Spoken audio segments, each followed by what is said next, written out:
किसी भी प्रॉब्लम को सॉल्व करने के लिए 3 स्टेप्स लगते हैं। सबसे पहला स्टेप कि भाई ये प्रॉब्लम इतनी इंपॉर्टेंट भी है क्या, फिर नेक्स्ट में प्रॉब्लम है क्या, एंड लास्ट इज कि उस प्रॉब्लम को सॉल्व करने के लिए क्या सोल्यूशन या क्या अप्रोच फॉलो करनी चाहिए। तो आप कंफ्यूज हो रहे होंगे कि मैं किस बारे में बात कर रही हूँ, तो मैं बात इस बारे में कर रही हूँ कि आज हम देखेंगे कि प्रीवियस ईयर के ट्रेंड क्या रहे हैं प्रीलिम्स से रिलेटेड। बिकॉज जैसे कि मैंने बोला हमें ये जानना जरूरी है, why do we need to understand the trend. भाई इंपॉर्टेंस क्या है, क्या हमें बात करनी भी चाहिए ट्रेंड की, या उसके बिना भी अगर हम पेपर देंगे तो पेपर निकल जाएगा। तो स्टूडेंट्स, जब हम किसी भी ट्रेंड को फॉलो करते हैं, ट्रेंड का एनालिसिस करते हैं, तो कुछ चीज़ें हमें बाहर निकल के आती है। और जब प्रीलिम्स की बात आती है तो बहुत ही ज़्यादा ट्रिकी पेपर होता है, आसानी से नहीं निकल पाता। कुछ टॉपर्स भी यही मानते हैं या उनका ये मानना है कि मेंस कंपैरेटिवली इजी होता है प्रीलिम्स से, बिकॉज प्रीलिम्स में तो या तो आप लाइन के पार हो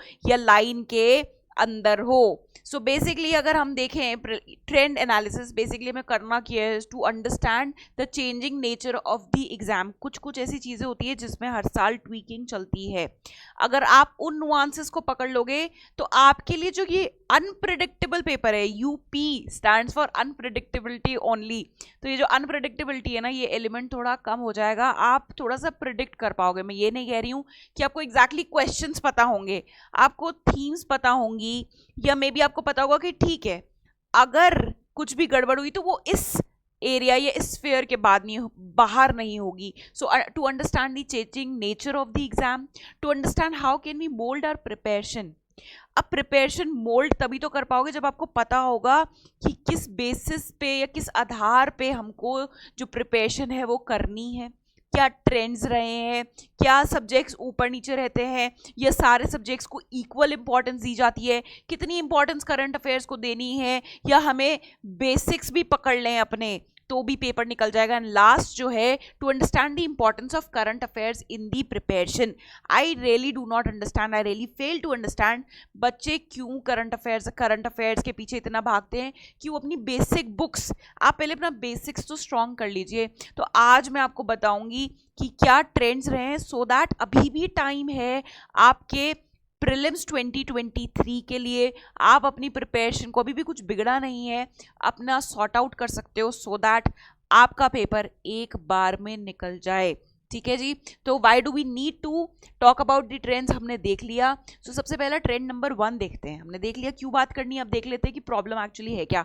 तो ट्रेंड्स को एनालाइज कर लेते हैं। तो trend number 1 is one subject with the bouncer questions. Students ये मान के चलना, हर बार आप कोई सा भी अटेम्प्ट ले लो, 2015, 16, 17, 18, 19, 20, 21, 22, एक ना एक सब्जेक्ट ऐसा देता ही देता है यूपीएससी जिसके क्वेश्चन सारे के सारे, मोस्टली, नॉट सारे के सारे, I would say mostly bouncers होते हैं। जैसे कि अगर आप ये वाला देखोगे तो ये 2020 का पेपर है, 2020 का पेपर है, और इसमें हिस्ट्री के, मॉडर्न हिस्ट्री के, to be very precise, questions ऐसे आए थे कि ऐसा लग रहा था कि कहाँ से आ गए ये क्वेश्चंस, हमने तो कभी इन कैरेक्टर्स का नाम ही नहीं सुना। क्योंकि बेसिकली आप क्या करते हो मॉडर्न हिस्ट्री के लिए, ठीक है ना, आप अपनी स्पेक्ट्रम को फॉलो करते हो, जो राजे वहेर जिसको बोलते हैं, या spectrum is more commonly known, the book is known by the name spectrum. तो उसमें ये नेम, जैसे कि रखमाबाई कौन थी उनके बारे में, फिर उसके बाद देशर कथा हो गई, फिर विटल विध्वंसक हो गया, ये सारी चीज़ें कहाँ से आई, कैसे आई, कौन से सोर्स से उठाई, ये स्टूडेंट्स समझ ही नहीं पा रहे थे। तो एक ना एक सब्जेक्ट ऐसा होता है, जैसे कि इस बार ये 2020 के अटेम्प्ट में हिस्ट्री में सारे क्वेश्चन बाउंसर आ गए। अगर आप ये 2021 का पेपर है, इसमें आप देखो ये पॉलिटी के क्वेश्चंस हैं। तो इसमें और भी एग्जाम्पल्स मैं जोड़ सकती थी, बट मैंने रीसेंट एग्जाम्पल्स को कोट करना ज़्यादा सही समझा, सो दैट आप एक बार चीज़ों से रिलेट कर पाओ। बहुत पुराने पेपर्स उठा के आपको बता देती तो आप कहते हैं मैम ठीक है, हर साल ट्रेंड चेंज होता है, ये रीसेंट ट्रेंड्स बता रही हूँ। 2020 भी अभी गया, 2021 में पॉलिटी देखो कि what are the which one of the following factors constitutes the best safeguard of liberty in a liberal democracy. फिर उसके बाद स्टेट की डेफिनेशन पूछ ली। आपके लक्ष्मीकांत में स्टेट की डेफिनेशन क्लियरली डिफाइंड है, और यूजुअली स्टूडेंट्स क्या करते हैं उसी डेफिनेशन को एक बार अच्छे से समझ लेते हैं, कुछ उसका रट्टा मार लेते हैं। But if you see this, जो इसमें ऑप्शंस दिए गए हैं वो टोटली थोड़े से आउट ऑफ लीग लग रहे हैं। तो इसलिए हर साल स्टूडेंट्स एक ना एक सब्जेक्ट ऐसा होता है जो उसके क्वेश्चंस, जो 5 बेसिक सब्जेक्ट्स हैं आपके, कौन से, history, polity, geography, economy and science and tech, तो एक ना एक इसमें से ऐसा होगा जिसमें से आपको लगेगा कि अरे ये क्या आ गया, पेपर कैसे निकलेगा। And believe me when I से दिस, ये जब फीलिंग आप फेस कर रहे होते हो एग्जाम में, तो आपके साथ जितने भी सारे स्टूडेंट्स बैठे हैं उनमें भी यही चल रहा होता है, क्योंकि सबके मोर और लेस जितने भी स्टूडेंट्स हैं उनके सोर्सेज सेम ही होते हैं। आप लक्ष्मीकांत पढ़ रहे हो तो आपके फ्रेंड्स जो हैं या अदर एस्पिरेंट्स हैं वो भी वही पढ़ रहे हैं। अगर आप राजीव अहिर पढ़ रहे हो या स्पेक्ट्रम पढ़ रहे हो या Nitin Singhania for that matter पढ़ रहे हो आर्ट एंड कल्चर के लिए, तो सबके सोर्सेज सेम ही है। उस टाइम बेसिकली आपके कॉन्फिडेंस लेवल को टेस्ट करती है यूपीएससी ऐसे क्वेश्चंस देके। और अगर आपने देखा होगा ऐसे क्वेश्चंस यूजुअली क्या करती है, जो पेपर सेटर होते हैं बिल्कुल पेपर के स्टार्टिंग में डाल देते हैं। मतलब स्टार्टिंग के 6 क्वेश्चंस ऐसे दे देंगे कि आप कहोगे मैम ये कहाँ से आए हैं questions. Basically they are trying to play with your mental mind set या आपका मेंटल पीस के साथ, कि भाई शुरू में ऐसे क्वेश्चंस आ गए तो आपका कॉन्फिडेंस लेवल क्या शेक हो जाता है, तो आपको लगता है पेपर टफ है, पेपर टफ है, पेपर टफ है। आपको बिल्कुल भी घबराना नहीं है अगर ऐसी स्थिति आती है कि स्टार्टिंग में ही आपके बाउंसर क्वेश्चंस आ जाते हैं जो आउट ऑफ द लीग है। आपको लगता है मैंने कभी ये वर्ड सुने ही नहीं है, पढ़े ही नहीं है, कहाँ से आया है। It is okay. शुरू के 6 क्वेश्चन या शुरू के 8 क्वेश्चन ऐसे है ना, we still have 90 question to attempt, we will focus on them. हमारा सारा फोकस उन 10 क्वेश्चन से हटके बाकी के 90 क्वेश्चंस पे हो जाना चाहिए। And students, when I am saying this is coming out of experience, ये बिल्कुल एक्सपीरियंस से बाहर आ रहा है। इसको प्लीज फॉलो करने की कोशिश कीजिएगा। अगर आप वीडियो पे टाइम स्पेंड कर रहे हैं, you are investing, you are not spending, you are investing your time in watching a video जहाँ पे हम ट्रेंड एनालिसिस की बात कर रहे हैं। Make sure you take something out of it. Make sure कोई इसमें से एक ऐसी नैक को, ऐसी हैबिट को पकड़ लो जिसको आप डीप डाउन इनग्रेव कर लोगे। तो ट्रेंड 1 मैंने आपको बता दिया कि हर साल एक ना एक ऐसा क्वेश्चन, ऐसा एक सब्जेक्ट होता है जिसके सारे जो क्वेश्चंस होते हैं वो बाउंसर होते हैं। ट्रेंड 2 की बात करते हैं, surprises will always be there. आप प्रिडिक्ट ही नहीं कर सकते। UPSC is all about unpredictability. One thing which is very certain with UPSC paper is its uncertainty. ठीक है ना। सो अगर आप देखोगे तो ये 2021 का पेपर है, उसमें 3 क्वेश्चंस कहाँ से आ गए थे, स्पोर्ट्स डोमेन में से आ गए थे। तो इसका मतलब क्या है कि हर साल अब हम स्पोर्ट्स की न्यूज़ पे भी एम्फेसिस या ध्यान देना स्टार्ट कर दें। ठीक है ना। इसका मतलब ये नहीं होता है। जैसे 2021 के पेपर की एक और ख़ास बात थी, मैं आपको बताती हूँ। एक तो 3 क्वेश्चन स्पोर्ट्स में से आ गए थे। ठीक है ना। उससे पहले तो आज तक स्पोर्ट्स में से क्वेश्चन आए थे। तो यूजुअली जो यूपीएससी एस्पिरेंट्स होते हैं वो प्रिपेयर नहीं करते हैं स्पोर्ट्स कॉलम को। साथ ही साथ एक और जो चेंज आया था वो ये था कि हार्डली, या तो शायद एक भी क्वेश्चन नहीं था ट्रेंड्स या फिर जो इंडेक्सेस इन रिपोर्ट्स में से, या हार्डली अगर कोई क्वेश्चन था तो एक था। उससे पहले कि अगर आप पेपर्स देखोगे ना तो ऐसा सीन था कि कम से कम 3 से 4 क्वेश्चन रिपोर्ट्स जो होती है, जो वर्ल्ड रिपोर्ट्स होती हैं, इंडेक्सेस होते हैं, उसमें से आता था। स्कीम्स में से क्वेश्चन नहीं था 2021 में।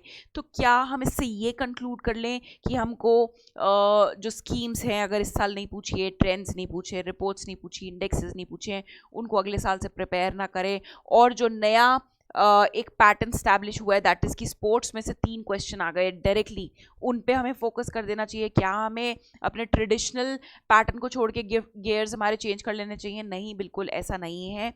अगर टाइम मिले तो करो। अगर आप ये देखो 2021 में पहली बार ऐसा हुआ कि स्पोर्ट्स में से क्वेश्चन आए। 2022 में बहुत सारे स्टूडेंट्स को लगा कि नहीं फिर से ये चीज़ रिपीट होगी। नहीं, अचानक ही पूरा गेम चेंज कर दिया यूपीएससी ने। 2022 के अटेम्प्ट में there was not even a single question from sports column.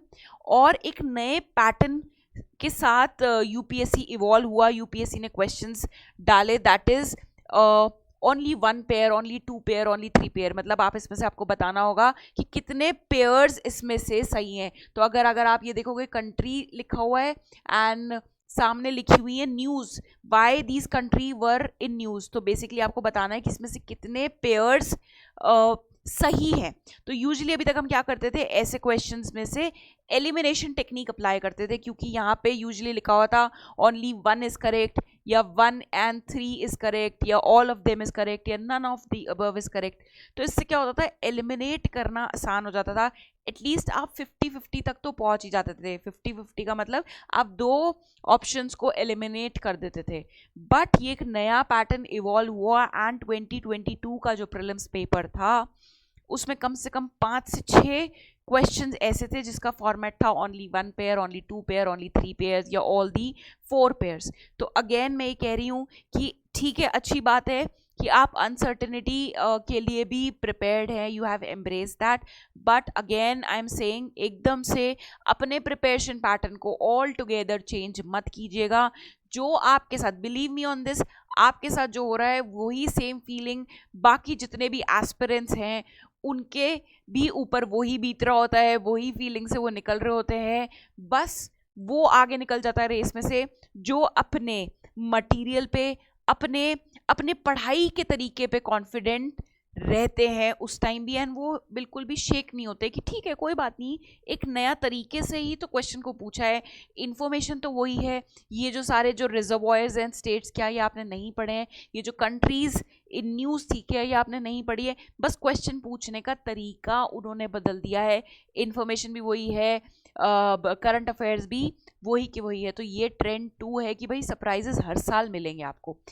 Trend number 3 है डोमिनेशन इफेक्ट। तो डोमिनेशन इफेक्ट क्या होता है स्टूडेंट्स, हर साल एक ना एक या कॉम्बिनेशन ऑफ 2 सब्जेक्ट्स ऐसे होंगे जिसमें से मेजॉरिटी ऑफ द क्वेश्चन, अगर 100 क्वेश्चंस होते हैं प्रीलिम्स में, अगर क्या होते ही 100 क्वेश्चंस हैं, तो उसमें से कम 40 to 45 क्वेश्चन एक या कॉम्बिनेशन ऑफ 2 सब्जेक्ट से होंगे। जैसे कि मैं आपको 2016 की बात करूं तो इकोनॉमी से 20 क्वेश्चन सिर्फ स्टैटिक पोर्शन में से थे, प्लस करंट अफेयर्स, प्लस अभी तो मैंने करंट अफेयर्स डाला ही नहीं है इसमें, प्लस करंट अफेयर्स भी। 2018 की बात करें तो हिस्ट्री, कौन सी history, this is modern history I am talking about, तो मॉडर्न हिस्ट्री में से इतने सारे क्वेश्चन। 2020 के पेपर की बात करें तो environment plus geography, environment plus geography, this is actually 2020 and plus 2021 की भी अगर बात करें तो एनवायरमेंट प्लस ज्योग्राफी में से तकरीबन 25 से 30 क्वेश्चन अब आप ये देख रहे हो। और वो ऐसे क्वेश्चंस थे जहाँ पे आप वाटर टाइट डिस्टिंक्शन नहीं कर सकते थे कि ये एनवायरनमेंट का है या ज्योग्राफी।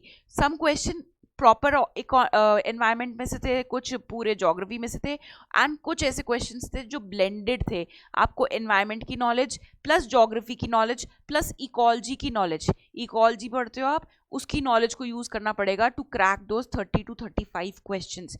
तो कौन सा सब्जेक्ट डोमिनेट कर रहा था 21 में प्लस 2020 में, that was environment plus geography. बीच में एक ऐसा टाइम आया था कि ज्योग्राफी में से क्वेश्चंस आने ही बंद हो गए थे, या बंद क्या 2-3 क्वेश्चंस आते थे।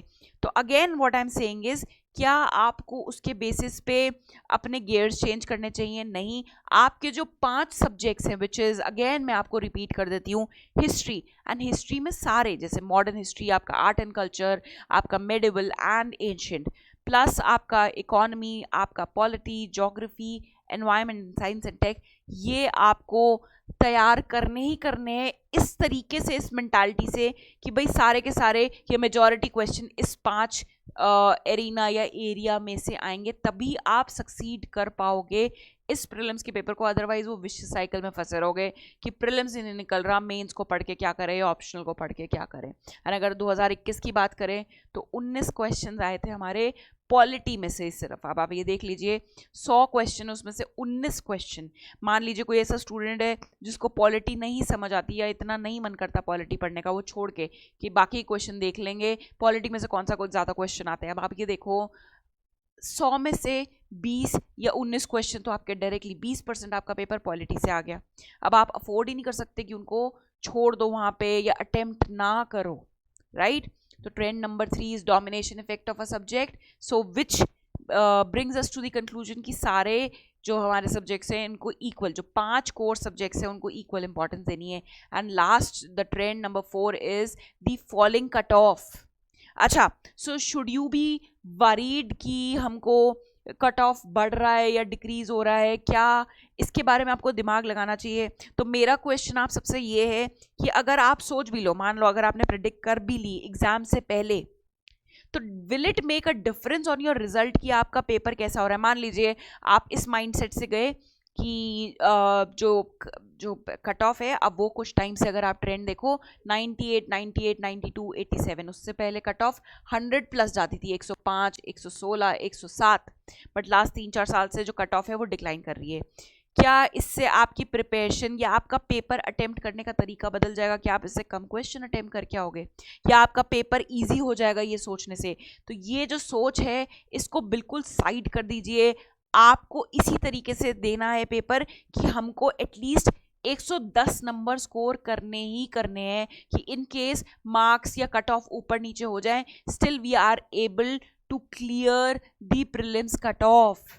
आपको इस माइंडसेट से ही जाना है कि तकरीबन हमें 110 नंबर तो स्कोर करने ही करने हैं। अब उससे कम चले जाए कट ऑफ बहुत बढ़िया, उस इतनी तकरीबन इतनी ही जाती है। ये जो 2016 का एक था कि ठीक है 116 चली गई थी, usually it is somewhere between 95, जो बैंड रहता है इट इज़ बिटवीन 95 टू 105 या 107। तो कोशिश कीजिएगा कि इतना आप स्कोर कर ले, मतलब हमेशा नीचे के लिए एस्पायर नहीं, ऊपर वाले नंबर के लिए एस्पायर कीजिएगा। And last trend is difficulty level of C SAT. अब स्टूडेंट्स क्या होता है कि आप लोग सी सैट को बहुत ही हल्के में ले लेते हो कि देख लेंगे या बाद में कर लेंगे, तो इसलिए जो मैंने 5 मंथ्स की प्रीलिम्स की स्ट्रैटेजी, एक मैंने स्ट्रैटेजी शेयर करी थी प्रीलिम्स की, there was a master plan that I shared कि किस तरीके से आप प्रीलिम्स को 2023 के प्रीलिम्स को 5 महीने के मास्टर प्लान जो मैंने आपके साथ शेयर किया था उसके हेल्प से उसको फॉलो करके क्लियर कर सकते हो। तो उसमें मैंने एम्फसाइज किया था कि आपको सी सैट की प्रिपरेशन अलग से करनी ही करनी है। अगर सी सैट के पेपर की बात करें तो इसका जो डिफ़िकल्टी लेवल है वो इंक्रीज़ होता जा रहा है, या ये मैं इसको यूँ भी पुट अक्रॉस कर सकती हूँ कि जो बच्चे हैं, जो एस्पिरेंट्स हैं, वो मेहनत नहीं करना चाहते इस पेपर के लिए। अब होता क्या है, पेपर 1 तो सही हो जाता है, पेपर 1 जो आपका जो ये मल्टीपल सब्जेक्ट्स को टेस्ट करता है। जब पेपर 2 तब तक आप ऑलरेडी एग्जॉस्ट हो चुके होते हो और तब तक आपका जो एटीट्यूड है वो और लैक्स हो जाता है, एंड दैट इज़ वाई आपका सी सैट नहीं निकलता। And believe me on this when I से, कुछ भी इससे ज़्यादा दर्दनाक नहीं हो सकता कि आपका पेपर 1 निकल रहा है, आपको लग रहा है कट ऑफ क्लियर हो गई, but you can not qualify because आपका सी सैट क्लियर नहीं हुआ। तो सी सैट के ऊपर और डिटेल्स के साथ मैं बहुत जल्दी ही एक वीडियो लेके आऊँगी जिसमें सी सैट को भी किस तरीके से अप्रोच करना है। तो स्टूडेंट्स देखिए, हर चीज़ को अप्रोच करने का आजकल एक स्मार्ट वे बन चुका है। ऐसा नहीं है कि सी सैट का पेपर आया तो क्वेश्चन बाय क्वेश्चन बिना स्ट्रैटेजी के अप्रोच किया, नहीं, एक स्ट्रैटेजी होनी चाहिए कि पहले मैं मैथ्स के क्वेश्चन सॉल्व करूंगी, फिर उसके बाद मैं इंग्लिश पे जाऊंगी, फिर मैं लॉजिकल रीजनिंग पे जाऊंगी। तो एक स्ट्रैटेजी होनी चाहिए कि किस तरीके से हमको जो क्वेश्चंस को है वो अप्रोच करना है। And soon I will be coming out with the CSAT strategy. But yes, if we talk about कि सी सैट में क्या चेंजेस आए हैं, तो येस, वो ईजी से ज़्यादा डिफ़िकल्ट लेवल की तरफ बढ़ा है। तो कहना है से कि भाई आपको कैट लेवल जो MBA के लिए एंट्रेंस एग्जाम होता है उसके लेवल की प्रिपरेशन कर रही हो कि नहीं, ऐसा कुछ भी नहीं है।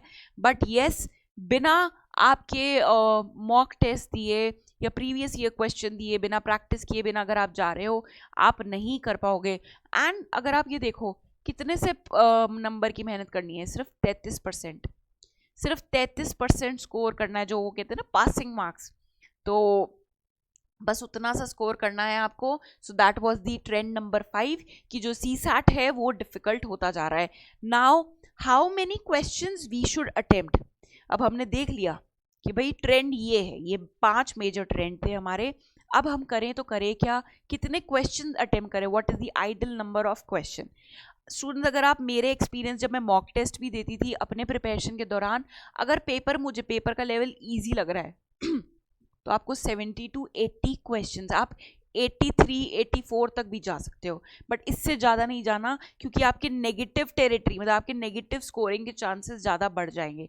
तो अगर पेपर इजी है तो, क्योंकि अगर इजी है तो मेजॉरिटी ऑफ बच्चे उसको सही अटेम्प्ट करेंगे, तो जो जिनका ज़्यादा ऊपर जाएगा स्कोर वो उन्हीं का सिलेक्शन होगा। तो समवेयर अराउंड 70 to 83 क्वेश्चंस आपको अटेम्प्ट करने हैं। और अगर आप 70 क्वेश्चंस, अगर आपको लगता है आप श्योर हो कि मेरे सारे के सारे 70 क्वेश्चन सही हैं, तो आप 70 से 75 क्वेश्चन अटेम्प्ट करो। बट अगर पेपर ईजी है, so this should be the bracket जितने आपको क्वेश्चन सॉल्व करने हैं। और अगर पेपर बहुत डिफिकल्ट है, जिसमें बहुत ज़्यादा बाउंसर क्वेश्चन है, आउट ऑफ लीग क्वेश्चन आए हैं, जैसे वो रकमाबाई पे क्वेश्चन था कि ये कभी आपने इन लोगों का नाम ही नहीं सुना होगा इन दी फ्रीडम, आपका जो स्ट्रगल था, तब आपको लगे कि 60 to 65, तब आपको कितने क्वेश्चंस करने हैं? बस 60 to 65 की बस एक बैलेंस मेंटेन रहे, हमारा कट ऑफ क्लियर हो जाए। क्योंकि जितना क्वेश्चन पेपर डिफिकल्ट होता है, उतना ही ज़्यादा आपका चांसेस हो जाता है कि आप नेगेटिव साइड, मतलब आपके नेगेटिव स्कोरिंग के चांसेस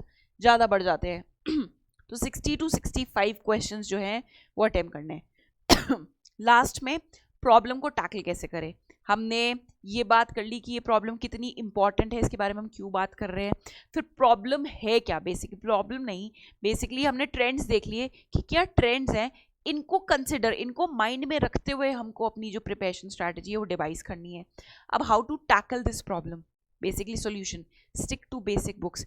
बच्चों बार बार करंट अफेयर्स के पीछे मत भागना, करंट अफेयर्स बाद में कर लेना, लेकिन आपकी जो बेसिक बुक्स है, जिसमें लक्ष्मीकांत, आपकी स्पेक्ट्रम, आपकी विपिन चंद्रा, आपकी आर्ट एंड कल्चर की जो एनसीईआरटी, वो आपको करनी ही करनी है। और आपको मैम करंट अफेयर्स कैसे कवर कर, नहीं, जब तक आपकी ये बुक्स एकदम बाय हार्ट नहीं हो जाती, आप डॉट्स को कनेक्ट नहीं करने लग जाते, एंड जब आप मॉक में आप ये मेक श्योर नहीं कर लेते कि मेरे बेसिक जो बुक्स के क्वेश्चन है इसमें I am not going wrong, आप मान के चलिए कम से कम आपके 30 से 35 क्वेश्चन बिल्कुल डायरेक्ट होते हैं। अगर 35 क्वेश्चन आ रहे हैं तो you have to make sure कि आपके 33 क्वेश्चंस उसमें से एकदम के एकदम सही हो। अगर आपका स्कोर यहीं गड़बड़ा रहा है ना, then believe me on this, आप लोग पेपर नहीं क्लियर कर पाओगे करंट अफेयर्स के भरोसे। आपका जो बेस बिल्ड करेगा, मतलब अगर आपके 33 क्वेश्चन भी सही हो रहे हैं, मतलब आपके 66 मार्क्स यहीं इंश्योर हो गए, तो ये आपको एक बेस, एक क्वेश्चन प्रोवाइड करेगा to clear the cut off. ठीक है ना। सो बेसिक बुक्स में से ये ट्राई करना है कि एक एक कॉन्सेप्ट हमारे दिमाग में क्रिस्टल क्लियर हो, वहां पे कॉम्प्रोमाइज की गुंजाइश नहीं है। Current affairs again as I am saying, ये इंपॉर्टेंट है, but it is not everything. हमारे लिए एवरीथिंग क्या है? Basic, basic and basic. Usage of elimination technique, ये चीज़ें आपको सीखनी होंगी। ये आप सोचो आपको 2-3 मॉक सॉल्व करते ही आ जाए, नहीं, आपको तकरीबन 15-20 मॉक्स लग जाएंगे अपने खुद की एक एलिमिनेशन टेक्निक डिवाइस करने में। And last but not the least is, आपको कम से कम 35 से 40 मॉक्स देने ही देने हैं, सो दैट आप ये चीज़ें डिवाइस कर पाओ कि मैं कितना बेसिक्स में स्ट्रांग हूँ, अब मुझे कहाँ पे करंट अफेयर्स पे फोकस करना है, कौन से सब्जेक्ट में मैं लैग कर रहा हूँ और कौन से सब्जेक्ट के कौन से पोर्शन में। पॉलिटी, ये नहीं है कि आपको बार बार पॉलिटी के मल्टीपल रिविजन्स करने हैं। पॉलिटी में जिस पर्टिकुलर पॉइंट पे, जिस पर्टिकुलर चैप्टर में या जिस पर्टिकुलर कॉन्सेप्ट में आप वीक हो, उसके multiple, that is what is multiple revisions. Otherwise पूरे सब्जेक्ट्स के तो मल्टीपल रिविजन्स पॉसिबल ही नहीं है, राइट। तो मॉक्स आपको 35 से 40 देने हैं। अगर आपको फिर भी डिफिकल्टी लग रही है कि मैम अब इतना कम टाइम बचा है, किस तरीके से हम इसको अलाइन करें अपनी रूटीन में, for that you can watch my video, जहाँ पे मैंने एक मास्टर प्लान डिस्कस किया था, जिसकी डिटेल मैंने आपको थोड़ी देर पहले भी दी थी। So you can watch this, you can see, इसको देख के आप अपना खुद का भी एक कैलेंडर, एक टाइमलाइन डिफाइन कर सकते हो। So with this I would want to end the video, कि जितना मुझे आपको ज्ञान देना था विद रिस्पेक्ट टू ट्रेंड में दे चुकी हूँ। बहुत ज़्यादा टाइम आपका नहीं लूँगी, because I understand this possibility of time limitation है। आपको बहुत सारे मल्टीपल सब्जेक्ट्स को टच करना है, आपको मॉक भी देने हैं, and then there is CSAT also.